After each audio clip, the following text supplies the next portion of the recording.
Chris, you and I have known each other for a really long time. We're here at the Long Beach Grand Prix 2009, and you know, it's interesting because not all subjects are easy to talk about. No. Okay? That's for sure. But I met you at a race in Fontana. You were doing inside cart. Right. And you have been trying to get diversity brought to the forefront in motorsports for quite some time now. Absolutely. And it hasn't changed much. Why? What is the main barrier here? You know, that's the million-dollar question, you know, and it always boils down to money. And unfortunately, in this day and age, particularly with the recession and the economic downturn, people are calling for bailouts and stimulus packages, but yet we're still racing. And the unfortunate thing is that minorities have really, truly taken a backseat to this particular genre. Not only minorities as a whole, but truly African Americans. And that's pretty much been the inference that I've been going after, is trying to get more African American participation in the sport. How can that be when we have an African American president? Well, I mean, let's look at it. I mean, 10 years ago when I was hosting Inside Cart, fortunately enough, in 1998 it was on Fox Sports Net. Right. In 2000 we came back on ESPN2. Before that, there had never been an African American hosting a racing magazine show. Okay, so the paddock area looked a lot different. You know, we had Hersey Mallory, who was with Dan Gurney at the time.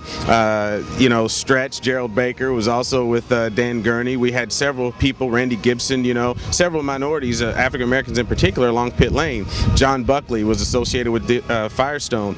But you look up and down pit lane this year, unfortunately, I mean, it's tragic, and it's sad. It is, and it's, to me, it's unexplainable. That's what I don't understand. I mean, they sort of have it in sports, but not completely. We know the disability issue is not dealt with. Right. Whether whether you can do it or not do it really should be the point. How much you know, how good you are, that kind of stuff. Absolutely. But there just seems to be that lack of information, I think, that causes this fear for some reason. I don't understand it. Well, you know, it also goes back to some people fear what they don't understand.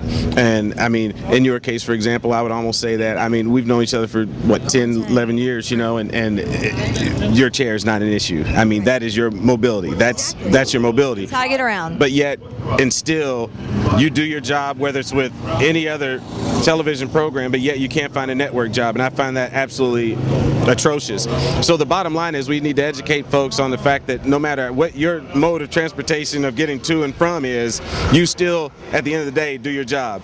You're not having any problem talking to me. You're not having any problem. Not yet. Yeah, you're not having any problem interviewing me. No. And so what people have to realize is the fact that you do the job whether you're in the chair or not, okay? And that's the bottom line. Myself in particular, I was fortunate enough and have been fortunate enough to do a lot of television. Why I'm not on television at this particular juncture, I don't know.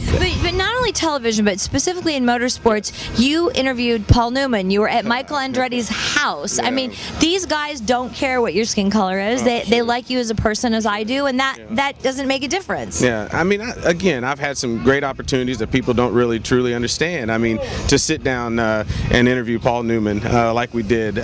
Michael Andretti, as you said. I had opportunities to be a part of the celebrity race in Chicago with Tim Allen as my teammate and Jimmy Vassar, which we won, by the way. Just wanted to make that out. That's always good. So I've actually, you know, sprayed the champagne and stood on the box, you know. But at the end of the day, we still have to get more exposure. And what's really unfortunate, as you prefaced earlier, was we do have a black president, and so now it should be a little more welcomed as to what's going on. Motorsports as a whole should have been more welcoming, period, because of, you know, we've had Hispanic drivers, we've had foreign drivers participate within the open wheel ranks for sure, and there's no real reason why minorities in particular, specifically African Americans, can't be accepted. Willie T. Ribbs, you know, prime example is someone in 1991 became the first black to qualify for Indianapolis. George Mack in 2002 qualified, you know, for Indy as well, becoming the second African American, but yet there hasn't been anyone yet since then. And we're getting ready to go upon the centennial celebration of the Indianapolis Motor Speedway and the Indy 500. Now, with that being said, isn't there a problem? Is this 2009 we're talking about here? How far have we come? Thank you. Well, I mean, again, Maria, it's interesting that we're able to have this conversation and talk about it.